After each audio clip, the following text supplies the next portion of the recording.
Hello viewer, you join us in a snowstorm. Once again here on Test Drive, back to back we have some snow, which is great because honestly, this 2021 BMW X5 M Competition has been covered to death. You can take a look on YouTube or any of the other journalist websites and productions out there. Everybody has pretty much covered this on a track, on the street, talking about how the X5 M performs. But very few people get the chance to actually test it in the snow. And that's what we're going to be doing here today.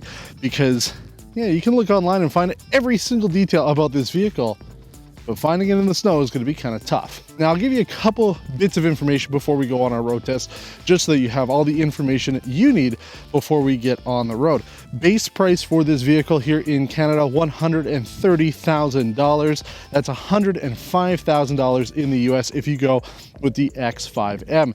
Now, keep in mind in the States, you have to add the competition as a package. Here in Canada, it's sort of its own engine option, so that's why the MSRPs are slightly different.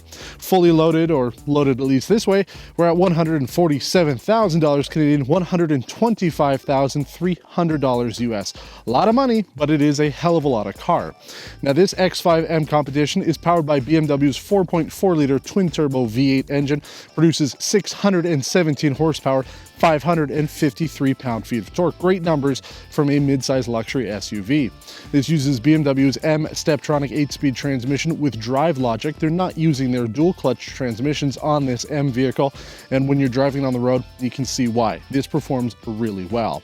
And we also have the M xDrive with active M diff. That's what makes this vehicle a 365-day driver by having the ability to drive it in rougher weather like this, but then when the sun comes out and everything's nice and dry, you have the sportiness that you would expect from a BMW M car.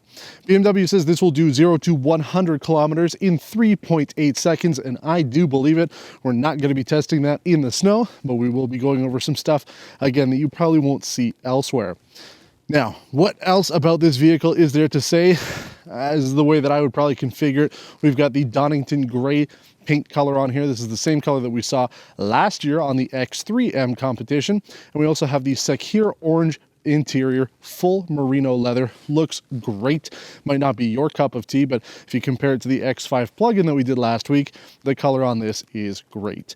But this is what you would want out of a fully loaded mid-size luxury SUV with the performance to back it up. But enough about things you can find online. Let's hit the road with the 2021 BMW X5 M Competition and see how this vehicle performs in the snow. Yeah, buddy, we got some snow. Oh, I'm excited about this because I mean, it's been pretty much all season. I've wanted some snow, but we have a 2021 BMW X5 M Competition, and we're going to be testing it in the snow.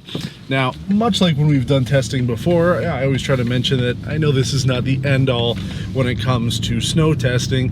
There's not much. There has been some accumulation over the past couple hours here in Quebec, but, you know, the roads are covered, but it's not going to be like deep snow. You're stuck somewhere testing. I can only do so much, but we've got at least a little bit here to be able to test out this vehicle, because there's a couple things that I do want to talk about when it comes to the X5M, because first of all, it's the first big boy M car we've driven. We did the M4 at the end of 2019. Yes, it was a winter test on that, but yeah, I'd say that even though the M4 is really like the pinnacle BMW M car, once you get into these 617 horsepower models, that's where things start to get real. So we're testing out sort of the top end when it comes to the BMW M car. It's a competition and it's snowing. Now, we aren't using Pirelli Scorpion tires on this. This is a first for us when it comes to the top-end BMW performance stuff. We are actually using Michelin Pilot Alpines on here, which have worked pretty good so far. I mean, I say that the Scorpions work the best, but now we have a chance to test how something completely different works in the snow. Beefy tires on here as well. 295 width. They're not the staggered set that you would normally get on the X5M. BMW Canada usually swaps out the tires for like last year's stuff that may be a little bit more affordable to get rid of if it gets damaged. So the winter tires aren't necessarily the ones that are going to come on this, but they still give you a good idea of what's available, because I think if you're spending $147,000 on this vehicle, you can afford a second set of rims for the winter, right? Let's be honest here. but I am driving this. I have it in complete efficiency and comfort mode because of the snow. That gives me the maximum xDrive capabilities. Four-wheel drive is pretty much evenly split between the front and the rear, so I have pretty much complete confidence when it comes to driving this vehicle. Now, up until today, I have been driving it in more or less sport. I don't know, I mean, it's a mix between what we would consider sport and sport plus mode, being a little bit more on the sport plus side.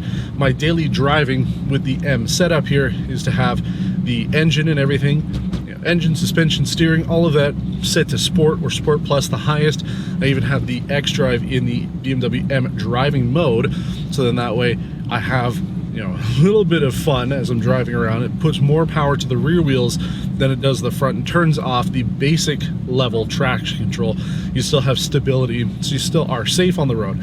And then I have the shift profile in automatic mode set to the second, the middle shift profile, so it shifts a little bit later. You have a little bit more of a sporty fun. That's my M1 profile. My M2 profile, pretty much the same thing, but it adds on the manual shifting to the, you know, most aggressive shift pattern for that. So that's how I have it set up.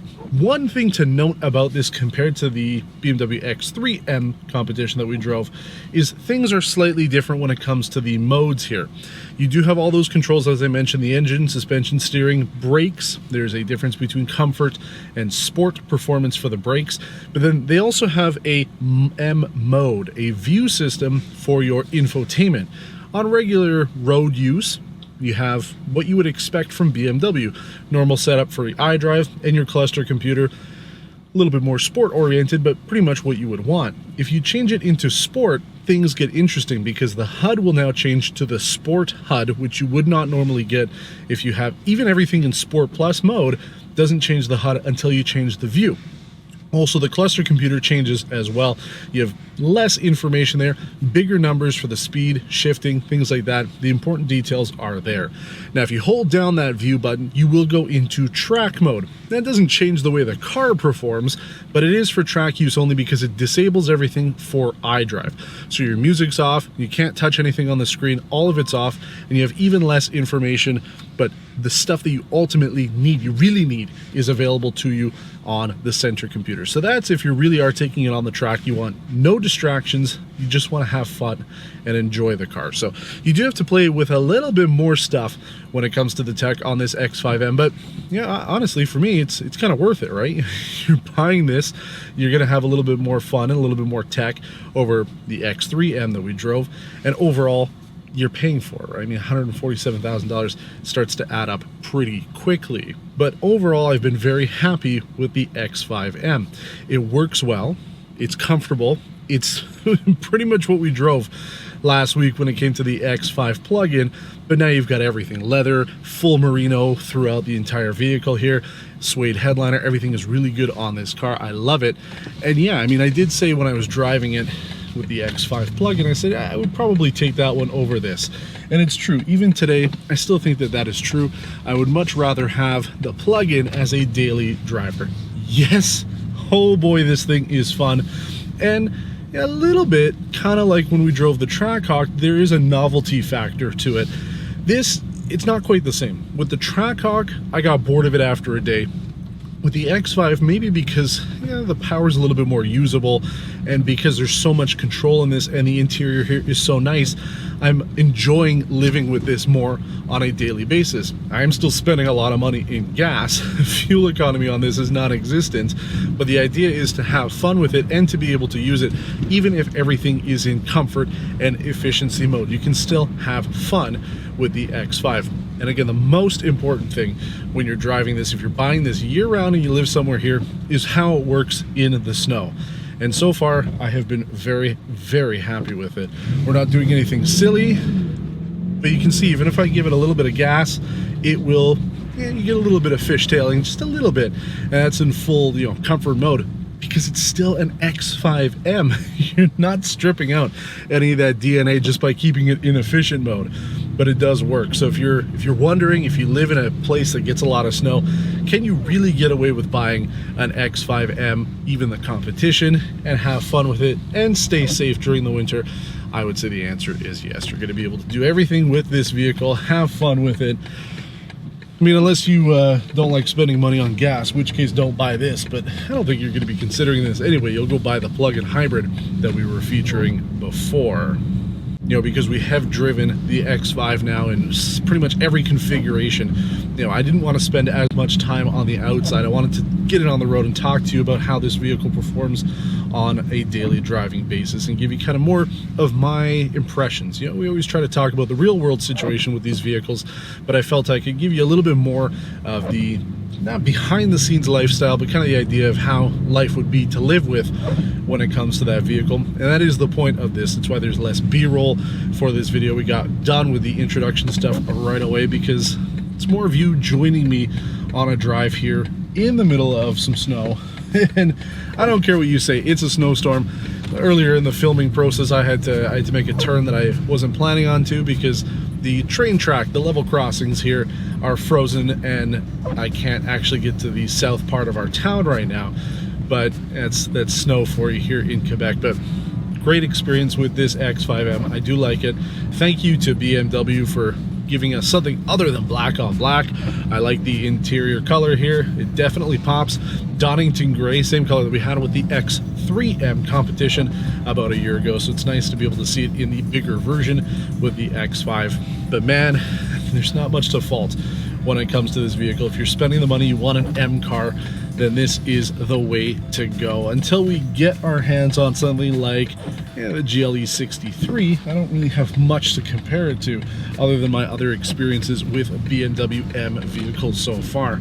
And I have to say that it lives up to what I would want a BMW X5 M to be.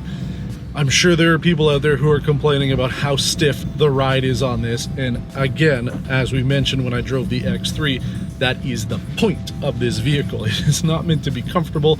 You will feel every single bump ever made in the roads you're driving with this suspension. That's the price of admission if you want to be driving a BMW M, especially one that weighs 9 million tons like this. You're gonna feel it, and it's fine.